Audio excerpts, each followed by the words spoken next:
Halo adik-adik, selamat hari Minggu. Nah, pada hari Minggu ini kita akan mempelajari tentang berpeganglah pada didikan. Duduk yang manis, siapkan Alkitabnya, kita akan mendengarkan cerita. Adik-adik tundukkan kepala, lipat tangan dan tutup matanya. Mari kita berdoa. Tuhan Yesus, terima kasih kami sudah mengikuti ibadah Minggu hari ini. Saat ini kami mau belajar firman Tuhan. Pimpin kami ya Tuhan, supaya kami bisa mengerti firman Tuhan, merenungkannya dan melakukannya setiap hari. Dalam nama Tuhan Yesus kami berdoa. Amin.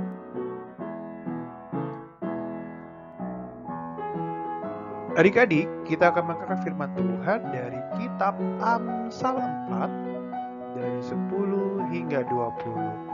Adik-adik dibaca dulu ya kitabnya supaya kita mengerti dengan baik.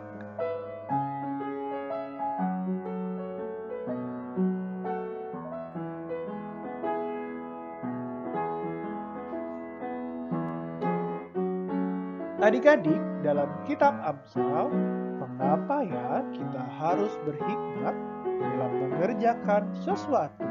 Nah, adik-adik ada yang tahu tidak? Nah, benar. Jawabannya adalah kita sebagai anak-anak Allah butuh tuntunan Allah di dalam mengerjakan sesuatu. Dan hikmat adalah takut akan Allah. Adik-adik, definisi dasar daripada hikmat adalah penggunaan suatu pengetahuan dengan benar. Nah, adik-adik di dalam Alkitab ada banyak contoh yang selalu berhikmat di dalam hidup. Salah satunya adalah sebagai Salomo dan 5 gadis bijaksana. Kita dengarkan ya cerita 5 gadis bijaksana. Adik-adik, kita akan mendengarkan perumpamaan mengenai gadis bijaksana dan gadis bodoh. Ayatnya diambil dari Matius 25 dari 1 hingga 13. Mari didengarkan. Jadi pada suatu ketika Yesus berkata kepada murid-muridnya, ada perumpamaan mengenai 5 gadis bodoh dan 5 gadis bijaksana. Ada 10 gadis yang bersiap menyambut mempelai pria. Gadis-gadis tersebut membawa pelita untuk menunggu mempelai pria. Pelita tersebut berfungsi untuk menerangi gadis-gadis tersebut sembari menunggu mempelai pria. 5 gadis di antaranya adalah gadis bodoh dan 5 gadis di antaranya adalah gadis yang bijaksana. Gadis-gadis bijaksana membawa pelita dan membawa buli-buli yang berisikan minyak. Gadis-gadis bodoh tidak membawa buli-buli untuk cadangan. Nah, karena sang mempelai tidak datang, 10 gadis tersebut menjadi mengantuk dan mereka tertidur. Jadi pada saat mereka tidur, nah ada yang berteriak, "Mempelai datang, mempelai datang, songsonglah dia, songsonglah dia." Nah, pelita 5 gadis bodoh tiba-tiba padam. Nah, lalu kemudian 5 gadis tersebut kebingungan. 5 gadis bodoh tersebut lalu mencari cara dan 5 gadis bodoh tersebut berkata kepada 5 gadis bijaksana, "Berikanlah sedikit minyak dari buli-bulimu, sebab pelita kami hampir padam." Jawab gadis bijaksana, "Tidak bisa kami bagikan terhadap kalian, karena kami tidak cukup untuk kami. Lalu lebih baik kamu pergi saja ke penjual minyak dan beli di situ." Tetapi ketika 5 gadis bodoh tersebut membeli minyak, datanglah sang mempelai dan disambut oleh 5 gadis bijaksana untuk makan bersama di dalam suatu ruangan. Kemudian datanglah gadis bodoh untuk masuk ke dalam pesta. Tetapi sang mempelai menolaknya dan menjawab, "Aku berkata kepadamu, sesungguhnya aku tidak mengenal kamu. Karena itu, berjaga-jagalah akan hari atau saatnya." Nah, apa yang bisa kita renungkan ya dalam cerita ini? 5 gadis bijaksana dan 5 gadis bodoh.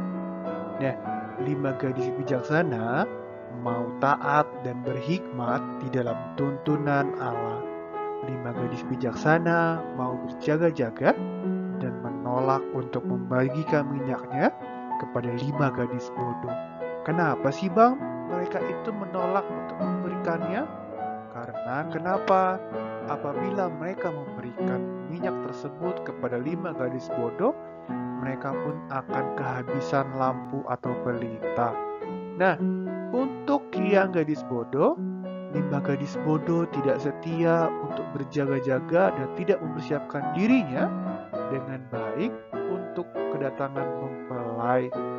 Jadi 5 gadis bodoh ini tidak membawa buli-buli sebagai cadangan untuk lampu mereka.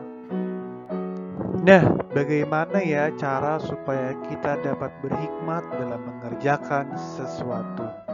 Nah, yang pertama adalah berdoa sebelum melakukan kegiatan. Berdoanya kapan saja ya, Bang? Berdoa pagi setelah bangun tidur, berdoa sebelum berangkat ke sekolah dan sebelum belajar, berdoa sebelum bermain dan sebelum berlibur. Kenapa ya kita harus berdoa? Karena biarkan Tuhan Yesus mengirimkan Roh Kudus-Nya di dalam kita melakukan kegiatan. Untuk yang kedua adalah mendengar. Mau mendengarkan nasihat orang lain. Mau mendengarkan nasihat papa, mama, orang tua, atau guru, atau abang guru sekolah minggu. Apabila adik-adik mau mendengarkan nasihat baik dari orang tua, papa, atau guru, adik-adik akan bertumbuh di dalam didikan Tuhan. Lalu yang ketiga adalah selalu percaya kepada Tuhan dan menerima didikan dari orang tua atau guru. Jadi adik-adik, di dalam setiap mengerjakan perihal yang baik atau buruk, kita selalu percaya kepada Tuhan. Nah, adik-adik, apa sih pencontoh daripada perbuatan berhikmat di dalam kehidupan kita sehari-hari? Nah, contohnya adalah adik-adik rajin belajar sungguh-sungguh supaya pintar, supaya bisa mendapatkan ranking yang bagus di sekolah. Lalu, adik-adik apabila melihat temannya sedang jatuh, adik-adik mau menolong sesama apabila sedang susah. Lalu, adik-adik juga mau membantu papa dan mama apabila papa dan mama sedang sibuk. Lalu adik-adik juga mau merawat lingkungan sekitar supaya lingkungan tersebut terlihat baik dan indah.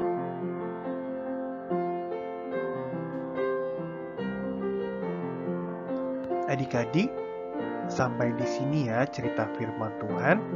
Mulai hari ini, ayo kita selalu meminta hikmat kepada Tuhan sebelum melakukan sesuatu. Mari kita berdoa. Tuhan Yesus, terima kasih hari ini kami sudah belajar dari firman Tuhan. Kami mau menjadi anak yang selalu meminta hikmat dalam melakukan pekerjaan kami. Tuhan Yesus, lindungilah papa, mama, kakak, abang, adik, saudara, dan teman-teman kami agar terhindar dari virus corona. Terima kasih ya Bapa. Di dalam nama Tuhan Yesus kami berdoa dan mengucap syukur atas segala hal baik yang diterima. Amin.